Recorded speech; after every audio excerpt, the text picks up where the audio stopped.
فيديو جديد من فيديوهات الرياكشنات. والنهارده اول فيديو هنعمله رياكتنج على فيديوز. احنا الفيديو اللي فات كان رياكتنج على المنتجات المصريه، السناكس المصريه، ريفيو يعني مش رياكشن قوي. قررنا ان احنا هنعمل جزء تاني بناء على طلبكم لان معظم الناس طلبت، بس قلنا الاول نعمل رياكشن يعني فيديو عشان القناه تبقى متقسمه لجزئين، جزء ريفيو وجزء رياكشن. ويلا بينا نبدا عشان ما نضيعش وقت. بس يلا نبدا. عايزينكم تعملوا لايك. عايزين نوصل القناه دي ل 100,000 يا جماعه، ونسترجع ايام زمان، ايام ما كنا بنبقى نفسنا نوصل ل 100,000 عشان ناخد السيلفر باتون. احنا دلوقتي تقريبا 77. عندنا كام سيلفر باتون؟ عندنا 3 عايزين الرابع. فيلا كله يعمل سبسكرايب وما تنسوش تفعلوا الجرس عشان اول ما ينزل فيديو يجيلكوا اشعارات. بالظبط. يلا الفيديو النهارده هيكون عن خمن اسم البلد من الطعام. كل بلد بتبقى مشهوره باكلات معينه، واحنا هنشوف الاكله دي ونعرف اسم البلد. ايه ده؟ الله فن. ايه ده حلو، بس هتبقى صعبه. هتبقى صعبه لان انا كمان ما اعرفش. كشري يبقى مصري. كشري التحرير معروف. وانا كمان. جاهزين. يلا. يا رب اكسب، يا رب اكسب، يا رب انا اكسب يا حب. هل بامكانك ان تخمن البلد من الطعام؟ ايوه. 20 سؤالا في هذا الفيديو. كشري مصر. هنقول 1 2 3 ونجاوب مع بعض. انا بقول ده اسمه كشري. انتوا عارفين يا جماعه ان الكشري اصله هندي اصلا؟ انا نفسي في كشري. لا اصله مصر. اصله هندي. اصله هندي، بس يعني اكتر حته موجوده فيها هي مصر. هتزعل الناس. إلا أن الكشري ليس وجبة مصرية الأصل، فيرجع أصل أكلة الكشري إلى الحرب العالمية الأولى عند مجيء الهنود مع القوات البريطانية، وكانوا يطلقون عليه حينها كوتشري. ونظرا لاختلاط المصريين بالجنود الهنود انتقلت أكلة الكشري للمطبخ المصري. رقم 2 المنسف. الأردن. هنقول 1 2 3. الأردن. ماشي. انت ما قلتيش. تونس. طيب يبقى كده نور اول غلطه. غلط بس هنعرف دلوقتي. هو غالبا الأردن. ليه انت ليه عارفه؟ الأردن. انا ليه قلت انا كمان؟ انت برافو عليك. وانت ليه عارفه؟ انا عارفه اكلات تونس ومش عارفه اكلات الأردن. طبعا 1 2 3. اليابان. سوشي طبعا معروف. الصين. انت عايز تقولي الصين؟ لا انا بقول اليابان. بس انا بقول اليابان وانتي؟ اليابان. ماشي. اليابان. برافو. كلنا ناخد بوينت الا نور. نور كده ناقصه نقطه عننا. وده اعلان. الرعب ده. السؤال الرابع. المسخن فلسطين ولا الجزائر ولا اليمن؟ عارفين الاجابه؟ انتوا عارفين. انا مش عارفه. 1 2 3. فلسطين. ليه اسمه المسخن؟ برافو. انا عارفه. نوجه تحيه لاهلنا في فلسطين بالمناسبه ونقول لهم ربنا معاكم وقلوبنا معاكم، وان شاء الله ربنا هيزيح الغمه دي قريب جدا جدا جدا. وكل اللي بيتفرج علينا دلوقتي يدعي لاهلنا في فلسطين ان ربنا يلطف بيهم ويحافظ عليهم. طلعت صح. انا نقطه ليا كده. نور نقصت نقطتين ونادين نقصت نقطه. ماشي كويس. قاعدين معايا. انا ما اعرفش المسخن ده عباره عن ايه يا جماعه. لو اللي حد داقه قبل كده يكتب لنا في الكومنتات. أما لماذا سمي بالمسخن؟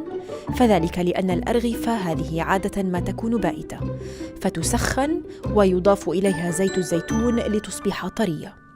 ولاحقاً تمت إضافة البصل مع السماق، ويضاف إليه الدجاج والصنوبر، طبق لن تجد له شبيها. ويلا على اللي بعده. بيتزا ايطاليا. بس هي حاجه طبعا معروفه انها ايطاليا.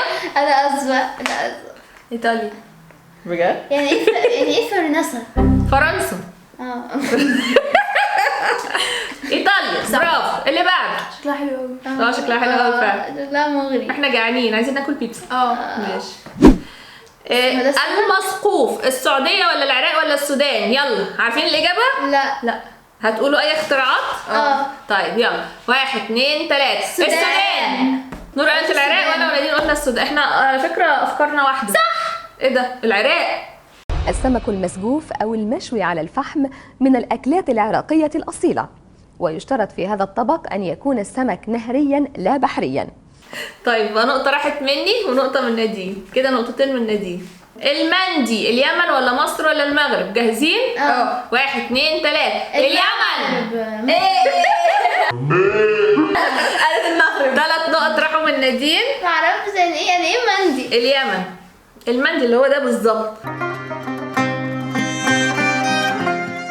المندي أصله يمني من حضرموت، وهي وجبة أساسها اللحم المتبل يتم طهيها بالجمر داخل تنور تحت الأرض بعمق لا يتجاوز 2 متر يغلق بغطاء معدني. التاكو. انا عايزه اقولها. لا استني، 1 2 3 المكسيك. برافو. كده نادين ناقصه 3 نقط وانت ناقصه نقطتين وانا ناقصه نقطه. ماشي. انا عارفه. برافو. ايه ده؟ تبولة عارفين؟ لا.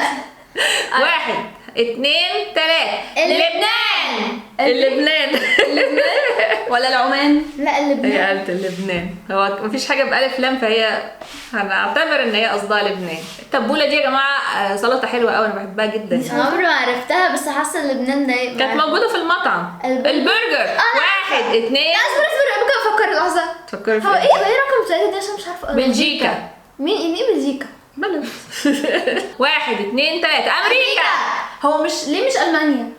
انا افتكرته كان اسمه بلجيم. انا قلت همبرجر. ونسبت مسمى الهمبرجر أو البرجر إلى مدينة هامبورغ في ألمانيا، حيث كانوا يقدمون البرجر أو بما يسمى ستيك التتار سابقا. ده محشي الشخشوخة. 1 2 3 الجزائر. انا اللي نقصت نقطة يعني بقى معايا نقطتين. الشخشوخة الجزائرية لتدخل التصنيف العالمي وتكون ضمن آلة الأطباق المعتمدة، الشخشوخة بلحم الخروف. ماشي. الكبسة. ها جاهزين؟ ايوه. 1 2 فلسطين ولا موريتانيا ولا السعودية؟ 1 2 3 السعودية. صح. الله كانت حلوه. فاكره ان عملنا يوم سعيد يوم سعودي. يوم سعيدي. كان حلو قوي. كان حلو قوي. ايوه حلوة جدا. عملنا يوم سعودي. انا عايزه كرواسون. جاهزين؟ 1 2 3 فرنسا. حتى اسمه كرواسون. كرواسون. ايه ده؟ المكدوس. سوريا ولا العراق ولا قطر؟ ماشي. 1 2 3 العراق. سوريا قطر العراق. ماشي. لا سوريا. ايه ده صح؟ انا صح. المكدوس هو أكلة بتشتهر فيها سوريا وخصوصا دمشق وحمص. المكدوس هو من المقبلات الذائعة الصيد ببلاد الشام، وفي رواية بتقول أنه اختراعه بيرجع لمدينة حلب. ماشي. انا ناقصه 4 ونور ناقصه 3 وانتي ناقصه 2. ماشي. 3. ماشي. البازين. عمان ولا ليبيا ولا البحرين؟ اوكي. انا طبعا ما اعرفش، انا سمعت الاكله دي قبل كده. انا عارفه. شكلها غريب. بيض مسلوق. استني، بيض مسلوق ولحمه وفي حاجه في النص. ليبيا. قولي. عمان. برافو. انتوا كده ناقصين. شكلها غريب قوي. انا ثانيه واحده، احنا ايه كده؟ انا ناقصه 5 وهي ناقصه 4 وهي وأنا 2. ناقصه 2. انا ما اعرفش طبعا، انا استنتجت. تعالوا نشوف البازين دي ايه. ناقصه 3. دقيق الشعير او دقيق القمح مع مرق لحوم حمراء او لحوم اخرى. يطبخ الدقيق في الماء ويدلك حتى ينضج، ثم يجمع في وسط الاناء ويسقى بمرق اللحم. يعني دي عجينه وحواليها لحمه وبيض مسلوق. طيب بعيدا عن الوجبه. انا عمري ما هاكل الاكله دي تاني. ايه احلى وجبه دلوقتي؟ احلى وجبه. انا عاجبني الشخشوخ. كشري احلى وجبه. يلا. باتر تشيكن. كندا ولا الهند ولا امريكا؟ باتر تشيكن سهله. ماشي. سهله. يلا. 1 2 3 الهند. ايه ده؟ برافو علينا والله. سهله يا جماعه. البسطيله. البسطيله. المغرب ولا السودان ولا فلسطين؟ برضو اول مره اسمع عنها. يلا. 1 2 3 المغرب.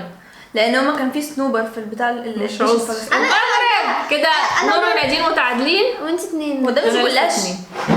جلاش. استني احنا بنعرف حاجات جديده قوي دلوقتي. انا جعانه قوي. ايوه انا جعت برضه. انا جعانه قوي. انا نفسي اكل بسطيله وشخشوخه قوي. ورق بسطيله ده في ورق كده وفراخ هي حاجه زي، واضح انها عامله زي الرقاق والكلام ده. البسطيلة أو البستيلة طبق رئيسي يقدم على الموائد المغربية والتونسية والجزائرية. كلمة بسطيلة إسبانية وتعني الفطيرة الصغيرة. جعانه. ايه ده يخرب بيت كده؟ المكرونه. اسبانيا ولا المانيا ولا ايطاليا؟ 1 2 3 ايطاليا. بنبقى عارفين حاجه، بنبقى متحمسين قوي بصراحه. تعرفين دي اسمها كاربونارا، عباره عن بيض وجبنه وبيكن. انا سمعت الاسم ده بس بيض بجد. ده كان موجود في البولدن. الرامن. اليابان ولا الصين ولا تايلاند؟ دي صعبه. انا بجد ما اعرفش. جاهزين؟ 1 2 3. تايلاند. اليابان. انا قلت كده برضه. تايلاند. قلت كده في دماغي. لا شيء. ايه بقى فطيرة اللحم بس كده؟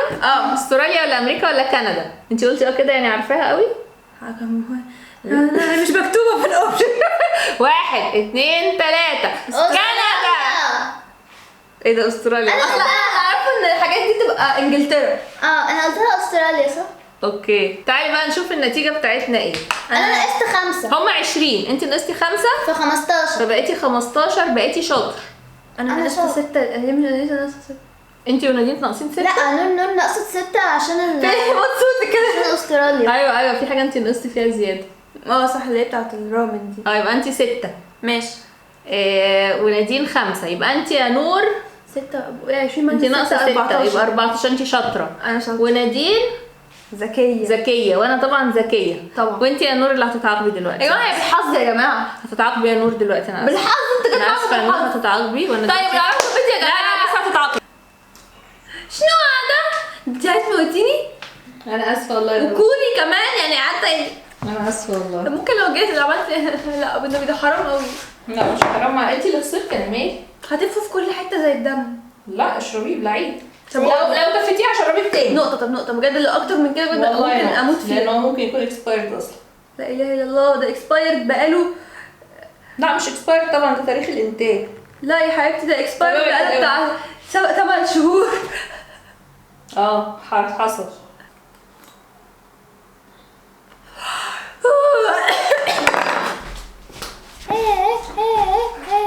معرفش يا جماعه ايه اللي يضايقها يعني في الموضوع ده. طب انا عملت اعمل اوترو عشان بجد الريحه جايه لسه موجوده لغايه. طب استني ما نستناها. لا الله يلا انا شفت بتبيعيها ليه كده؟ ايه نور انت كويسه؟ انا رديت. طيب يا جماعه كل فيديوهات الرياكشنات لازم اللي يخسر هي يعني لو هي حاجات مسابقات كده اللي هيخسر لازم يتعاقب. انا بكرهكم قوي جعانه قوي واحنا بنحبك. يلا وده كان فيديو النهارده يا جماعه. لو عجبكم الفيديو اعملوا لايك سبسكرايب ونشوفكم